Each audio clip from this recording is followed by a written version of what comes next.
And welcome back to Hannity as we are broadcasting from the Gaylord National Resort and Convention Center for this year's CPAC, which begins tomorrow. And for the first time in many years, the sitting president of the United States will be in attendance here at this conference this year. And joining us now is the counselor to the president, and might I add, the first woman in American history to ever be a campaign manager of a winning campaign. Let's welcome Kellyanne Conway.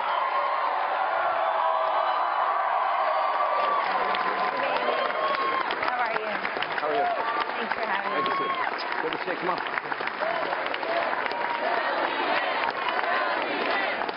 I can't hear you.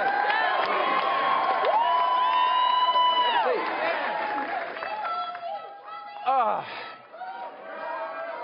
What's new? Anything happening lately?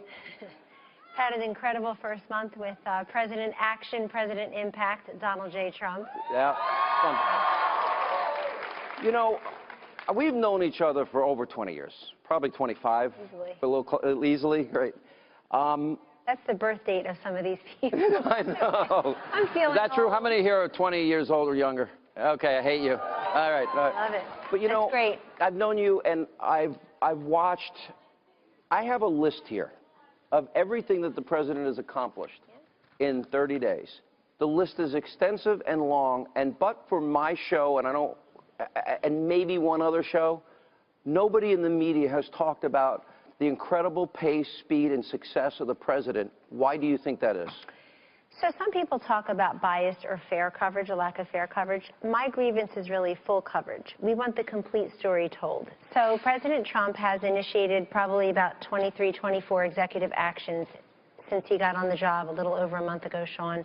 Basically, one of them has gotten all of the attention. And I think there's something called presumptive negativity. It's what is he saying? What are his advisors saying? What are they doing today? There must be something wrong with it. Must be something negative. And I just would ask people, give us a wide berth.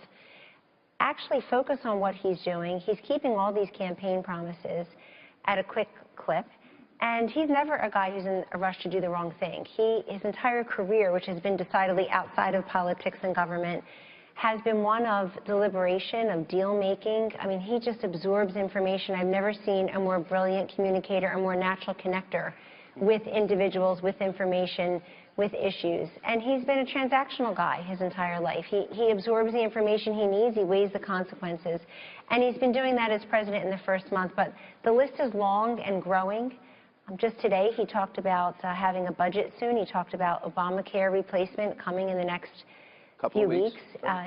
Obviously, taxes will go hand in hand with that. We've got energy investment, trade deals being renegotiated.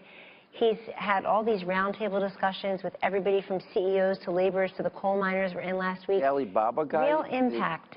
The Intel $7 billion investment that I'm told is just sitting on the shelf.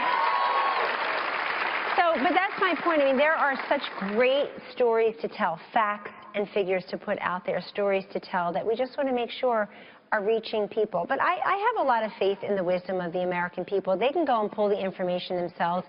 It's why so many people in the mainstream media don't like the president using Twitter. Too bad. He's cutting out the middleman. It's the democratization of information where everyone can see at the same time what the President of the United States just said, what he just expressed. You know, by the way, this is another example of fake news.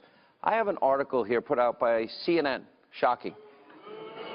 Kellyanne Conway sidelined from TV after Flynn debacle. How many days have you been booked on this show for today? You were never sidelined. Yeah, no, I'm not. I mean, somebody's trying to stir up trouble. But look, about 5% of what I'm being asked to do in this White House counselor role is TV. And I think that's about right, because he's the president now, and he's his own best messenger. In just the last week, he held a press conference, 77 minutes, took 17 questions. And you got that information for free, all at the same time. And then 2 days later, he was at a rally in Florida. So he's his own best messenger. We don't need to be out there all the time.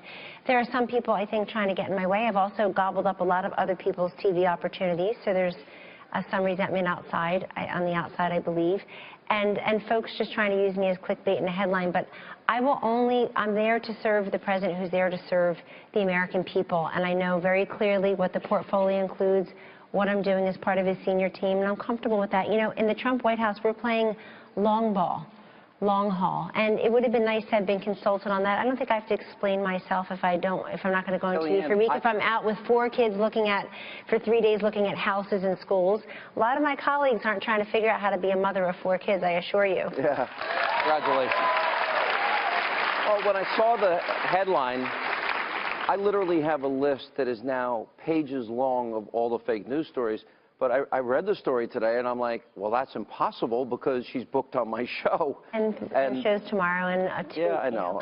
It's not even worth arguing because it actually doesn't bother us. You know, some things are really, really small, and the presidency and Donald Trump in the presidency and Vice President Pence there, that's really, really big. They're going to do things that impact people's lives. And I have to tell you, all those statistics you give every single night on your show, every day on the radio, Sean, I know those statistics are going to improve under this president and vice president. That's why I'm here, that's why you're here, and that's why it's a future shared by all. And I honestly think the key to any political success is keeping your promises. And we see this unfolding and happening every day. And I just think that you have a lot of fierce opposition out there, and this is real. This is organized. I would argue money is behind it. I would even argue that probably Obama is stirring. Remember, he was encouraging all the protests? That's what he said publicly. I have to wonder what he might... Yes, Soros. And I have to wonder what he might be doing privately. But, you know, the main thing is if you are able to get Americans back to work and back out of poverty and off of food stamps, and you're able to make us energy independent and give us a better health care system and secure the country through vetting and walls, to me, that would be so refreshing. So my question is about Congress. I talk about the speed of Trump and the pathetically slow speed of Congress. I had Speaker Ryan on my show, and I asked him very pointed questions. When is this going to be done?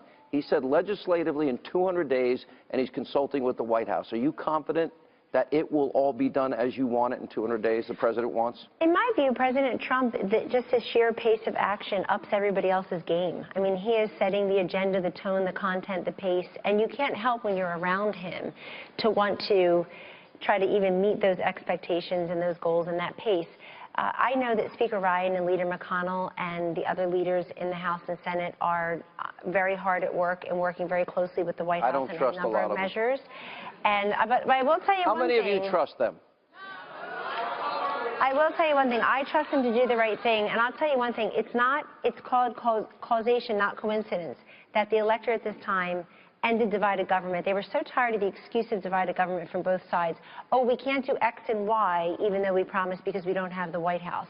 Oh, we can't do X and Y even though we promised because we don't have the Congress. Now they have. They have it all now. They have most of the governorships. They have most of the state legislatures. And that's not a mistake. That's not a fluke. That's the electorate saying we actually want action, not impediment. We got to take a break. Kellyanne